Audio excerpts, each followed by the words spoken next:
স্বাগত আমাদের এই অনুষ্ঠানে। শুরুতেই জনাব রাশেদ খান, আপনার কাছে আসতে চাই।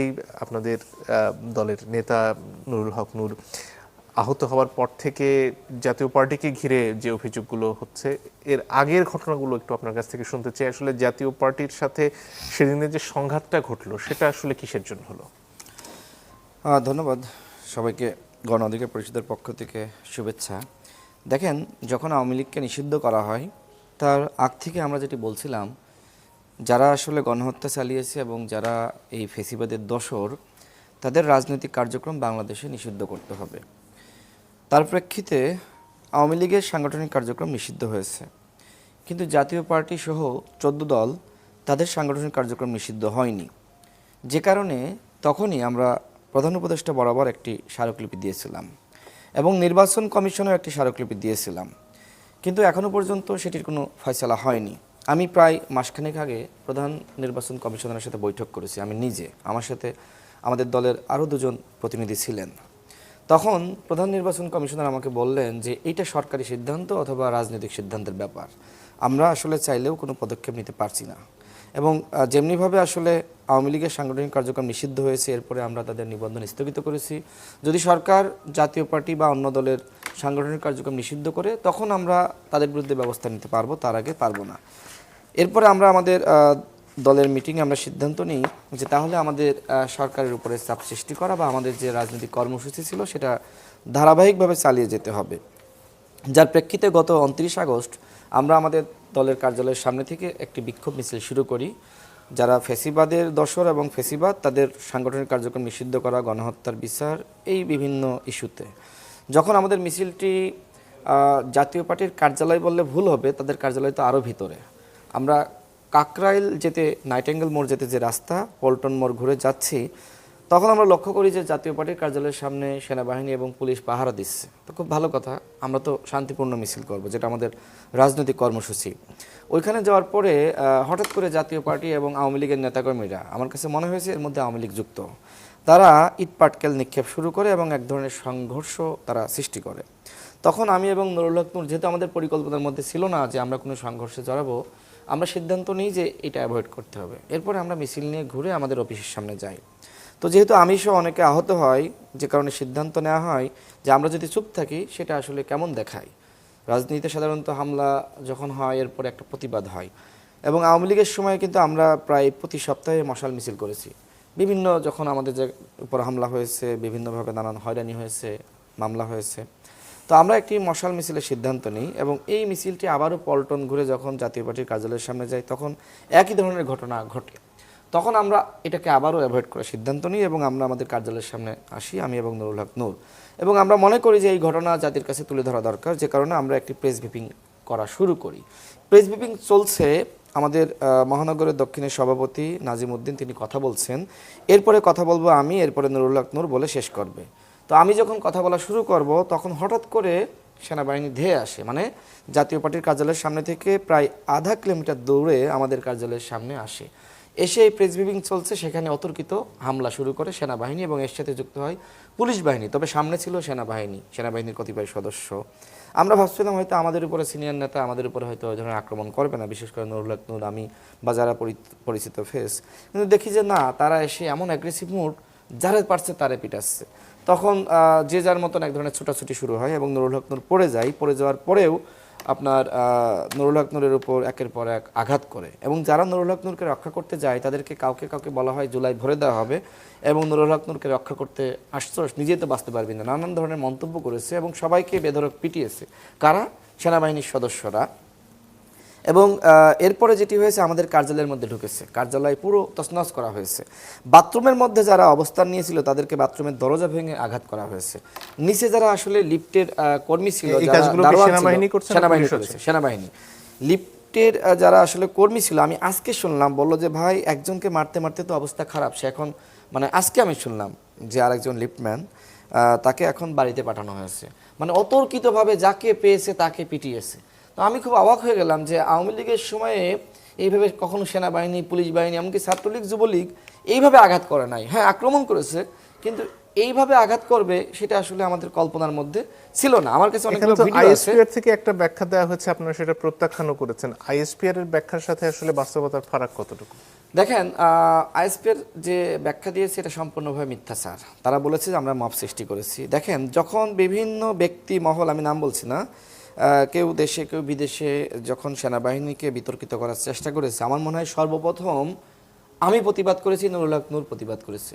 এমনকি যখন বলা হয়েছে সেনাবাহিনীর উপর দিয়ে বুলডোজার চালিয়ে দাও, তখন আমি কিন্তু বলেছি যে এইটা এক ধরনের চক্রান্ত, ষড়যন্ত্র, সেনাবাহিনীকে নানানভাবে উস্কানি দেওয়া, এই প্রতিবাদগুলো করেছি। যখন সেনাবাহিনীকে নিয়ে নানান ধরনের চক্রান্ত চলেছে, তখন আমরা বলেছি এই সেনাবাহিনীকে আমরা দেখেছি যে তারা গণঅভ্যুত্থানের পক্ষের শক্তি। এমনকি যখন কেউ কেউ স্লোগান দিয়েছে এই মুহূর্তে দরকার সেনাবাহিনী সরকার, সেনাবাহিনী কিন্তু ৫ আগস্ট নিজের হাতে ক্ষমতা নেয়নি। তার মানে তারাও বাংলাদেশে আর কখনো একাকার সৃষ্টি করতে চায় না, নিজেরা ক্ষমতা টেক ওভার করতে চায় না।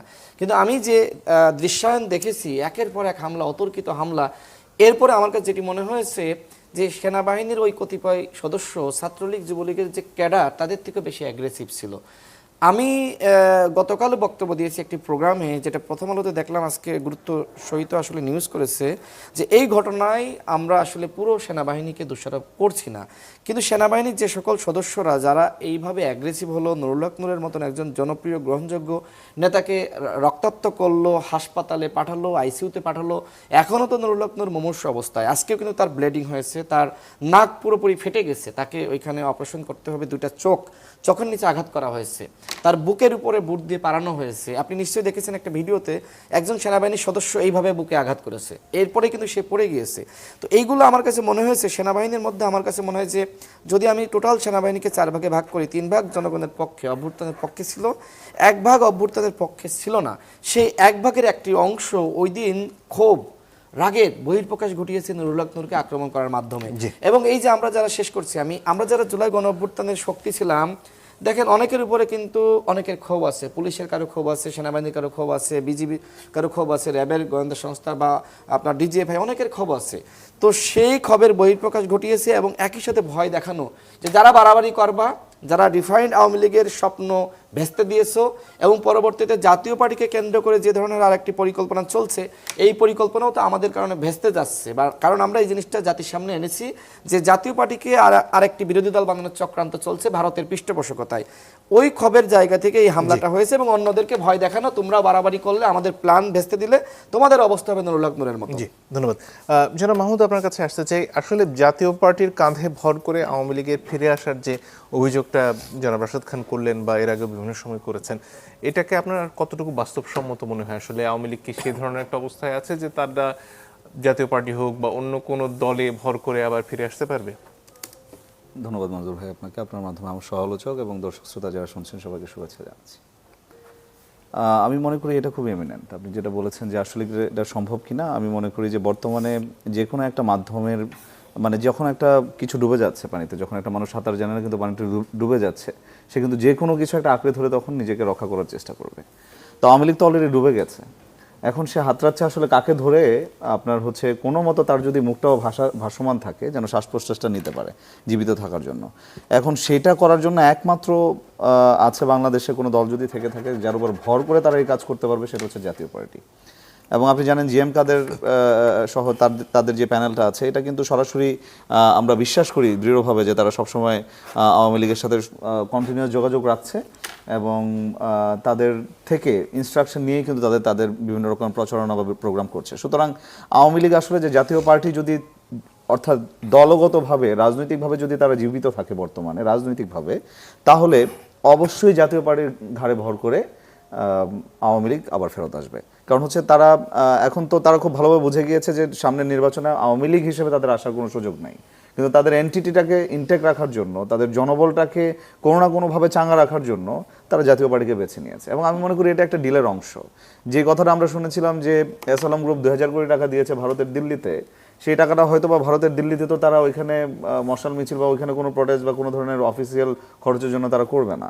আওয়ামী লীগ আসলে সেই টাকাটা টোটালি ইনভেস্ট করছে এখন জাতীয় পার্টির মাধ্যমে বাংলাদেশে।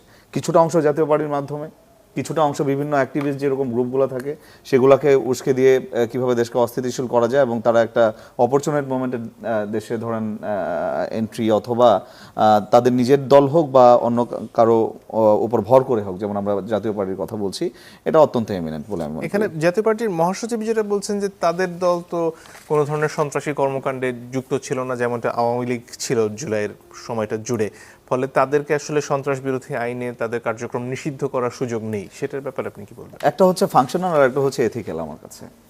সো তাদের যে কাজটা তারা করেছে, ফাংশনালি আমি আওয়ামী লীগের সাথে জোট করে আমি কাজ করছি, অথবা ফাংশনালি আমি আওয়ামী লীগের জোটে ছিলাম, আওয়ামী লীগের নৌকা প্রতীক নিয়ে আমি নির্বাচন করেছি, দ্যাটস এ ফাংশনাল পার্ট, এবং এটা ভ্যালিড, এটাতে ইনভ্যালিড বলার কিছু না, এটা গণতান্ত্রিক অধিকারের মধ্যে পড়ে, রাইট?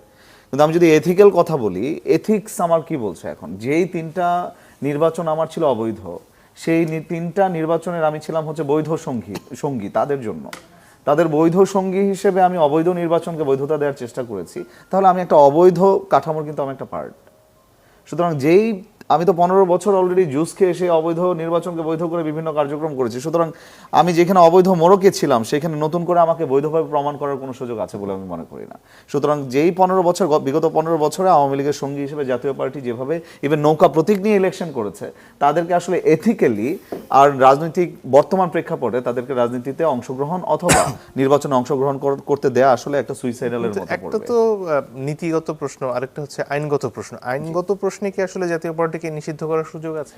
আমি ব্যক্তিগতভাবে মনে করি যে হয়তোবা এই যাবৎ এখন পর্যন্ত যেহেতু কোনো রিট বা কোনো দল আইনগতভাবে আপত্তি জানানো হয় নাই কোর্টের মধ্যে, আমি যতটুকু মনে করি করেছিলাম, এখনো পর্যন্ত হয় নাই, তো উইথড্র করা হয়েছিল আর কি। তো আমার মনে করি যে এখন আবার সময় এসেছে। আমি একটা জিনিস বলছি কি, এখানে আসলে আমাদের কিছুটা লেট হয়েছে। আপনি যদি আমাদের শর্ট অ্যানালাইসিস বলেন, এখানে আমাদের উইকনেসটা হয়েছে যখন আওয়ামী লীগ নিষিদ্ধের আন্দোলনের সকল দল একসাথে কার্যক্রম করা হয়েছিল, তখনই একবারে আসলে বসে কারা কারা এই ফেসিবাদের দোষর ছিল এবং কারা এটাকে আবার সামনে অ্যাজাইলিটি দিতে পারে, তাদেরকে একসাথে ব্যানের জন্য আসলে সরকারের কাছে আমাদের রিকোয়েস্ট রাখা দরকার ছিল।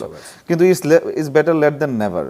সো এখনো পর্যন্ত সময় আছে আসলে, এটা যদি সুন্দরভাবে আসলে এটাকে আমি এরকমভাবে বলবো যে মব সৃষ্টি না করে, অথবা আমরা ধরেন পাবলিককে ডিস্টার্ব না করে, একটা প্রক্রিয়াগতভাবে যদি আইনগত অথবা আমাদের রাজনৈতিক দলগুলো যেগুলো আছে বর্তমানে অ্যাক্টিভ, তাদের যদি রিকোয়েস্ট অথবা তাদের যদি একটা ম্যান্ডেট থাকে, তারাই তো জনগণকে প্রতিনিধিত্ব করছে। এখানে বিএনপি, এনসিপি, গণ অধিকার পরিষদ, জামাতে ইসলাম, সবাই তো আমরা জনগণকেই প্রতিনিধিত্ব করছি।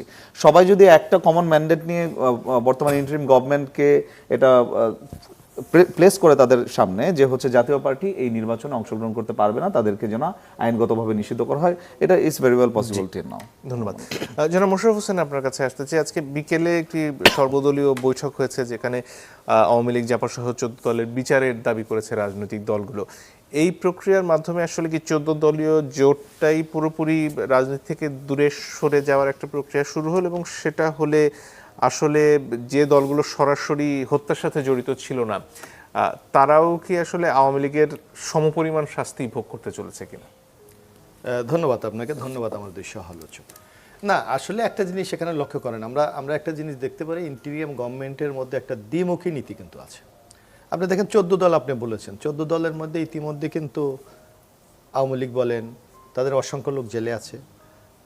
হাসানুল্লাহ কিনু যারা অন্যতম পার্ট জেলে আছে, রাশেদ খান মেননরা জেলে আছে। তাহলে হয় জাতীয় পার্টির বিরুদ্ধে কোনো ব্যবস্থা নেওয়া হয়নি কেন?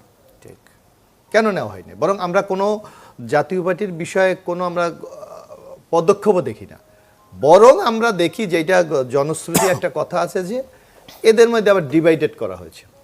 আনিসুল ইসলাম মাহমুদ, চন্নু, রুহুল আমিন হালদার, এদেরকে দিয়ে কিন্তু আরেকটা জাতীয় পার্টি তৈরি করা হয়েছে, এবং তাদের কোনো কর্মকাণ্ড কোনো বাধা দেওয়া হচ্ছে না। তারা ইতিমধ্যে কিন্তু ডাক ডোল পিটিয়ে কিন্তু একটা সম্মেলন করেছে, করে নূতন নেতৃত্ব তৈরি করেছে। সুতরাং এই ক্ষেত্রে সরকারকেই কিন্তু স্পষ্ট জবাব দিতে হবে যে তাদের আসলে তারা কি চায়, তাদের ভূমিকাটা কিন্তু স্পষ্ট না। আপনি বিগত 3টে নির্বাচনে জাতীয় পার্টির কারণেই আওয়ামী লীগ কিন্তু অনেকটা বৈধতা পেয়েছে। জাতীয় পার্টি যদি না থাকতো তাহলে তাদের বৈধতার জায়গাটা আরও সংকীর্ণ হয়ে যেত। আর সেই গভর্নমেন্টে আবার আপনি দেখেন এই যে বরং জিএম কাদের, আমি মনে করি জিএম কাদের আপনি দেখবেন, জিএম কাদের কিন্তু 14 বিনা প্রতিদ্বন্দ্বিতা নির্বাচন করেনি। 18 থেকে 24 আমরা দেখছি উনি নির্বাচন করতে চায়নি, উনি নানা বক্তব্য দিয়েছে। অথচ যারা আওয়ামী লীগের মূল দোসররা ছিলেন, এই চন্নু সাহেব, এবং তার আপনার যদি পোস্টার দেখেন, পোস্টার সে লিখেছে আওয়ামী লীগ মনোনীত, রুহুল আহমেদের লেখা আওয়ামী লীগ মনোনীত, তো তাদের বিরুদ্ধে এই সরকার কোনো ব্যবস্থা নিচ্ছে না, বরং কারো কারো মত যে তাদেরকে হয়তো কোনো মহল থেকে পৃষ্ঠপোষকতা করা হচ্ছে। তারা কারা?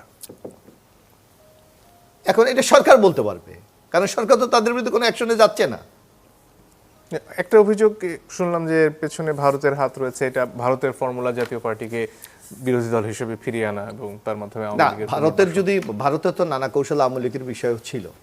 এই যে আপনার মনে আছে 5 তারিখের পর ভারতের যে মিডিয়াগুলো যে প্রোপাগান্ডা আমাদের বিরুদ্ধে চালিয়েছিল যে বাংলাদেশটা একটা মৌলবাদী রাষ্ট্র হয়ে গেছে, বাংলাদেশের সংখ্যালঘুদের উপর অত্যাচার করানো হচ্ছে, পুকুরের সাঁতার কাটার ছবি দেখে দেখে তাদেরকে পুকুরে ফেলে নির্যাতন করা হচ্ছে।